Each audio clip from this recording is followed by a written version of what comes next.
శ్రీవారి దర్శనానికి వెళుతూ ఉండగా జరిగిన ప్రమాదంలో ఇద్దరు చిన్నారులు ప్రాణాలు కోల్పోయారు. తిరుపతి జిల్లాలో ఘోర రోడ్డు ప్రమాదం జరిగింది. ఆ ప్రమాదంలో ఒక లారీ ఒక కార్ ఎదురెదురుగా వచ్చి ఢీ కొనడంతో ఈ ప్రమాదం జరిగింది. ఆ ప్రమాదం దృశ్యాలు ఇప్పుడు మీరు ఆర్టీవీ స్క్రీన్ పైన చూస్తున్నారు.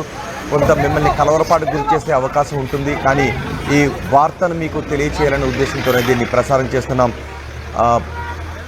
ఎయిర్ బ్యాగ్స్ ఓపెన్ అయినప్పటికీ కూడా కారులో ఉన్న వాళ్ళు ప్రాణాలు కాపాడలేకపోయారు. ఆ కారు దగ్గర రక్తపు మరకలు కూడా కనిపిస్తూ ఉన్నాయి. దీంతో ఆ ప్రదేశం హృదయ విదారకంగా కనిపిస్తోంది. ఎదురెదురుగా వస్తున్న ఒక కారు లారీ ఢీ కొనడంతో ఈ ప్రమాదం జరిగింది. కారు ఒక దశలో పూర్తిగా రైట్ సైడ్కి వెళ్ళిపోయింది. అది సింగిల్ రోడ్. అది లారీ లెఫ్ట్ సైడ్లో వెళ్తుంది, కారు లెఫ్ట్ సైడ్లో రావాల్సిన కారు కొంత రైట్ సైడ్లో మనకి కనిపిస్తుంది. అతివేగం ఈ ప్రమాదానికి కారణంగా కనిపిస్తోంది. ప్రమాదంలో ఇద్దరు చిన్నారులు స్పాట్లోనే చనిపోయారు. మరో ముగ్గురికి తీవ్ర గాయాలయ్యాయి. చంద్రగిరి మండలం పనపాకం దగ్గర ఈ ఘటన చోటు చేసుకుంది. మృతులు జీవన్ విశ్వగా తెలుస్తోంది.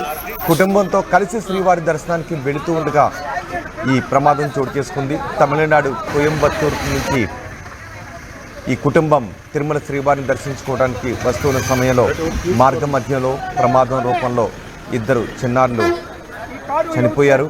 తమిళనాడు కోయంబత్తూరుకు చెందిన కార్తికేయ దంపతులు శ్రీవారిని దర్శించుకోవడానికి వాళ్ళ కారులో బయలుదేరారు.